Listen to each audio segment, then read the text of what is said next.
అయితే ఇక స్టీల్ ప్లాంట్లో జరిగిన ప్రమాద తీరు చూస్తే విశాఖ స్టీల్ ప్లాంట్లో అరగంట వ్యవధిలోనే 2 ప్రమాదాలు జరిగినట్టుగా వెలుగులోకి వచ్చింది. స్టీల్ మెల్ట్ షాప్ 1లో ప్రమాదానికి ముందే SMS 2లో కూడా దుర్ఘటన జరిగింది. సోమవారం 3:57 లాడీలు పేలి 60 టన్నుల ఉక్కు ద్రవం ఒలికిపోయింది. ఈ ప్రమాదం నుంచి 16 మంది ఉద్యోగులు తప్పించుకున్నారు కూడా. ప్రమాదం నుంచి తప్పించుకున్న వాళ్ళు తోటి ఉద్యోగులకు ఫోన్లు చేసి విషయం చెప్పారు. వాట్సాప్లో మృత్యుంజయం అంటూ మెసేజ్లు కూడా పెట్టారు. అయితే SMS 2లో ప్రమాదం జరిగినా స్టీల్ ప్లాంట్ అధికారులు పట్టించుకోలేదు. అధికారుల నిర్లక్ష్యం కారణంగా కాసేపటికే స్టీల్ మెల్ట్ షాప్ 1లో భారీ పేలుడు సంభవించింది. 4:20 కంటిన్యూ కాస్టింగ్ డిపార్ట్మెంట్ నుంచి మిషన్ 2కు పంపుతుండగా బ్లాస్టింగ్ జరిగింది. తాజాగా హాస్పిటల్లో చికిత్స పొందుతూ పైడిరాజు అనే కార్మికుడు మృతి చెందాడు. ఇప్పటి వరకు విశాఖ స్టీల్ ప్లాంట్ ప్రమాదంలో 9 మంది చనిపోగా మరో 5గురికి తీవ్రంగా గాయాలయ్యాయి. 7 Hills కిమ్స్ హాస్పిటల్లో బాధితులు చికిత్స పొందుతున్నారు.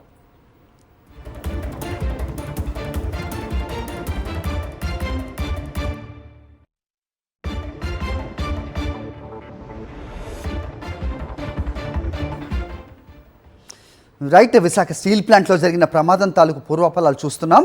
విశాఖ స్టీల్ ప్లాంట్లో అరగంట వ్యవధిలోనే 2 ప్రమాదాలు జరిగినట్టుగా వెలుగులోకి వచ్చింది. స్టీల్ మెల్ట్ షాప్ 1లో ప్రమాదానికి ముందే SMS 2లో కూడా దుర్ఘటన జరిగింది. సోమవారం 3:57 లాడీలు పేలి 60 టన్నుల ఉక్కు ద్రవం ఒలికిపోయింది. ఈ ప్రమాదం నుంచి 16 మంది ఉద్యోగులు తప్పించుకున్నారు. ప్రమాదం నుంచి తప్పించుకున్న వాళ్ళు తోటి ఉద్యోగులకు ఫోన్లు చేసి విషయం కూడా చెప్పారు. వాట్సాప్లో మృత్యుంజయం అంటూ మెసేజ్లు కూడా పెట్టారు. SMS 2లో ప్రమాదం జరిగినా స్టీల్ ప్లాంట్ అధికారులు పట్టించుకోలేదు. అధికారుల నిర్లక్ష్యం కారణంగా కాసేపటికే స్టీల్ మెల్ట్ షాప్ 1లో భారీ పేలుడు సంభవించింది. 4:25 కంటిన్యూ కాస్టింగ్ డిపార్ట్మెంట్ నుంచి మిషన్ 2కు పంపుతుండగా బ్లాస్ట్ జరిగింది. తాజాగా హాస్పిటల్లో చికిత్స పొందుతూ పైడిరాజు అనే కార్మికుడు చనిపోయాడు.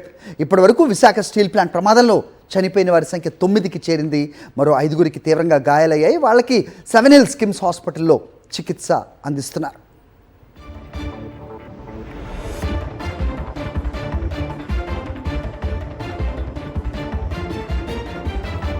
మృతుడు పైడిరాజు హాస్పిటల్లో చికిత్స పొందుతూ నిన్న మాట్లాడిన వీడియో అందరినీ కంటతడి పెట్టించింది. ఆయన ఏమన్నారు అనేది నిన్న ఒకసారి ఆయన మాట్లాడిన వీడియో చూద్దాం. తమ్ముడి ముందు ఎప్పుడు చిరాకు పడకే, తమ్ముడిని బాగా చేసిపించరా, నువ్వు కూడా బాగా చేసిపా, అమ్మని బాగా చూసుకుంటే ఉంటాంటాడు. వర్మ తమ్ముడి ముందు ఎప్పుడు చిరాకు పడకే, తమ్ముడిని బాగా చేసిపించరా, నువ్వు కూడా బాగా చేసిపా, అమ్మని బాగా చూసుకుంటే ఉంటాంటాడు.